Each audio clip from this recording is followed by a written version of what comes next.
Il n'y a qu'une seule et unique solution, que le président s'en aille.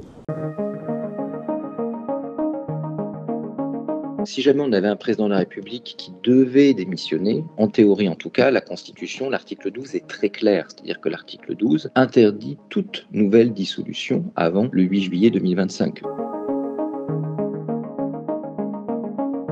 Mais il n'y a aucun juge pour annuler le décret de dissolution. Le Conseil d'État s'est déclaré incompétent, comme le Conseil constitutionnel. Donc un nouveau président élu qui dit « moi, si je suis élu, je dissous derrière », aucun juge ne pourrait annuler son décret de dissolution. Et les constitutionnalistes diraient que c'est pas bien.